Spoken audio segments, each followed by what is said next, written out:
और आज हम एक ऐसे विषय पर डीप डाइव करने वाले हैं जो शायद हमारी अब तक की समझ को पूरी तरह पलट देगा। नमस्ते।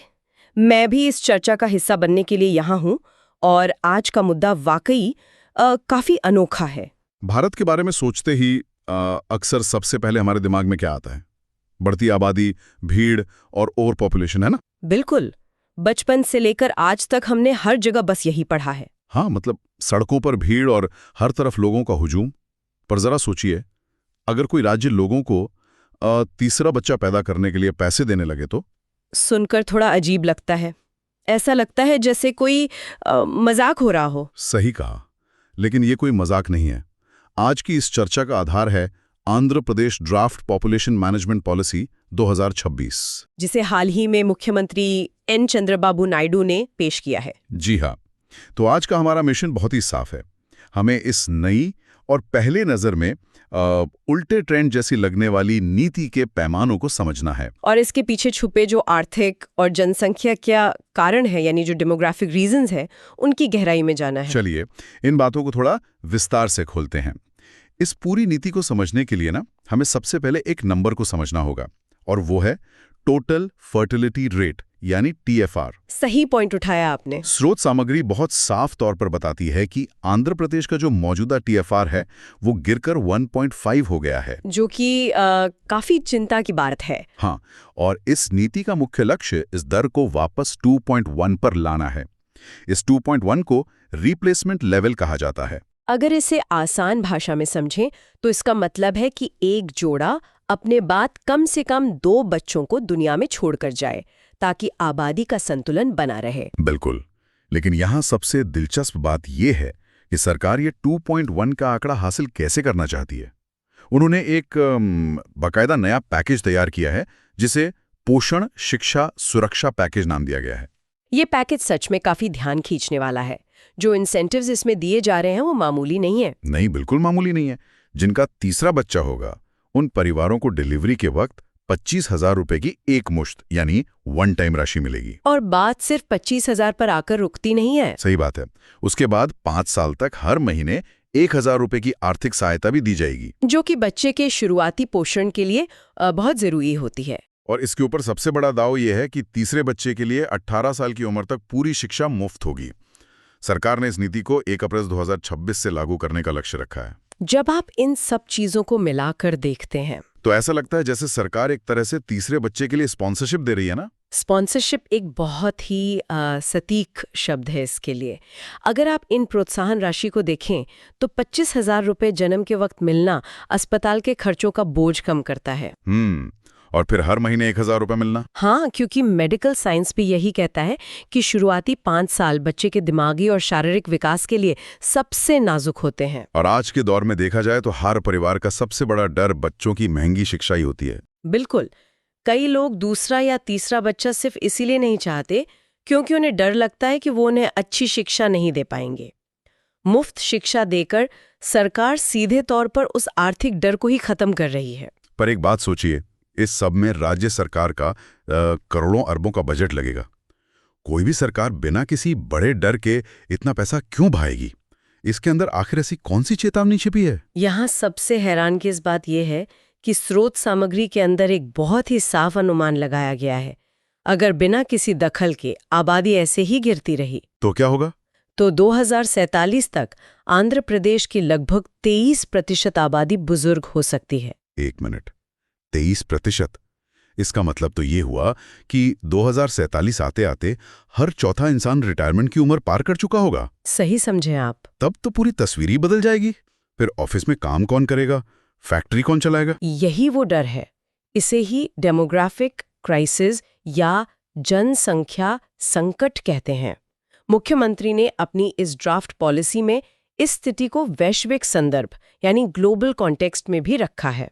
हाँ, कुछ देशों की तुलना की गई है इसमें। उन्होंने जापान का उदाहरण दिया है जहां टीएफआर सिर्फ 1.2 पर अटका हुआ है। हाँ, इटली में भी ये 1.2 ही है। और साउथ कोरिया का आंकड़ा तो सबसे ज्यादा डरावना है। बिल्कुल। साउथ कोरिया में जन्म दर गिरकर महज 0.7 रह गई है।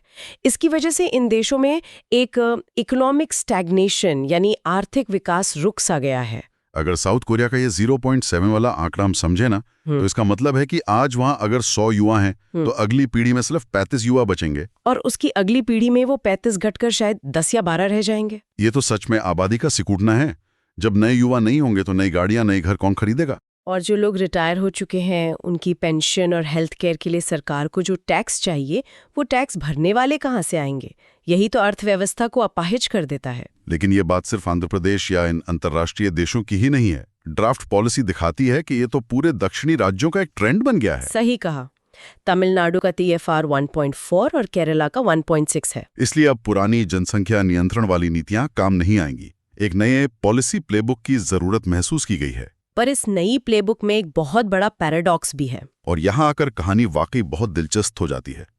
मैंने भी इस विरोधाभास को नोट किया था। एक तरफ ये नीति कह रही है कि जन्म दर बढ़ानी है, तीसरे बच्चे के लिए प्रोत्साहन देना है, लेकिन वही दूसरा लक्ष्य ये है कि महिलाओं की लेबर फोर्स यानी कार्यबल में भागीदारी को दुगना करना है, ताकि ग्रॉस स्टेट डोमेस्टिक प्रोडक्ट यानी GSTP में 15% का बड़ा इजाफा हो सके। पर आमतौर पर देखें तो अगर 3 बच्चे होंगे तो एक माँ के लिए घर से बाहर जाकर काम करना कितना मुश्किल हो जाएगा।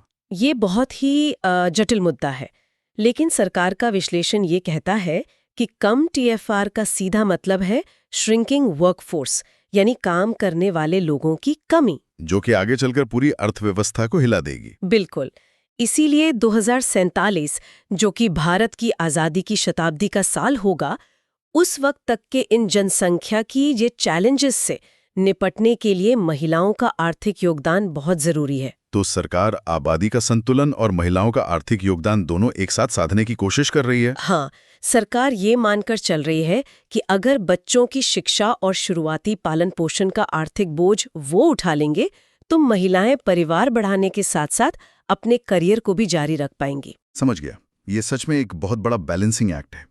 लेकिन इस मुद्दे का एक और पहलू है जो इस सोर्स मटेरियल में बहुत गहराई से उभर कर आता है। अगर हम इसे एक बड़े दायरे में रखकर देखें तो UPSC पर्सपेक्टिव्स के हिसाब से भी इसमें बहुत कुछ है। हाँ, इसमें देश के विभाजन की यानी नॉर्थ साउथ डिवाइड की झलक दिखती है। बिल्कुल। एक तरफ हमारे उत्तरी राज्य हैं जो अभी भी जनसंख्या नियंत्रण पर अपना पूरा जोर दे रहे हैं, और वहीं दूसरी तरफ दक्षिणी राज्य हैं जो अब बिलो रिप्लेसमेंट फर्टिलिटी लेवल का सामना कर रहे हैं। ये विभाजित नीतियां आगे चलकर देश की राजनीति पर बड़ा असर डालने वाली हैं। सुनने वालों के लिए यहाँ ये स्पष्ट करना बहुत जरूरी है कि हम यहाँ स्रोत में दी गई जानकारी का सिर्फ एक निष्पक्ष विश्लेषण कर रहे हैं। हम किसी भी राजनीतिक पक्ष का समर्थन या विरोध नहीं कर रहे हैं। बिल्कुल सही कहा आपने। अगर हम सिर्फ डेटा पर बात करें तो दक्षिणी राज्यों पर डर है कि आबादी कम होने से उनका राजनीतिक प्रतिनिधित्व कम हो जाएगा, यानी डिलिमिटेशन के बाद पार्लियामेंट में उनकी सीटें कम हो सकती हैं। हाँ, और सिर्फ सीटें ही नहीं बल्कि जो सेंट्रल टैक्स शेयरिंग होती है उस पर भी इसका सीधा असर पड़ सकता है, क्योंकि टैक्स डिस्ट्रीब्यूशन में आबादी एक बड़ा फैक्टर होती है। तो एक तरह से जिन राज्यों ने फैमिली प्लानिंग को सक्सेसफुली लागू किया, उन्हें लग रहा है कि आगे चलकर उन्हें इसका नुकसान उठाना पड़ सकता है। यही वजह है कि भारत में चर्चा पूरी तरह से घूम गई है। हाँ, पहले सिर्फ ओवर पॉपुलेशन का डर था, और अब चिंता एजिंग सोसाइटी यानी बुजुर्ग होती आबादी और श्रिंकिंग वर्कफोर्स की तरफ मुड़ रही है। तो आखिर इस सब का मतलब क्या है? अगर हम इस चर्चा के मुख्य बिंदुओं को समेटेंगे तो यही समझ आता है कि हर राज्य की जरूरतें अब अलग हैं। बिल्कुल। आंध्र प्रदेश की ये नीति एक बहुत बड़ा इशारा है कि भारत के कुछ हिस्सों में समस्या आबादी का बढ़ना नहीं है, बल्कि आबादी का संतुलन बिगड़ना और कार्यबल का कम होना है। इससे एक बहुत ही जरूरी सवाल खड़ा होता है। कैसा सवाल? सवाल ये है कि जब नीति में तीसरे बच्चे के लिए मुफ्त शिक्षा और मासिक आर्थिक सहायता देने का प्रस्ताव है, तो क्या सरकार एक तरह से परिवार के तीसरे बच्चे के लिए सह अभिभावक यानी को पेरेंट बन रही है? ये वाकई एक बहुत गहरा विचार है। सरकार एक आर्थिक साझेदार की तरह आगे आ रही है। हाँ, अगर आबादी बढ़ाने का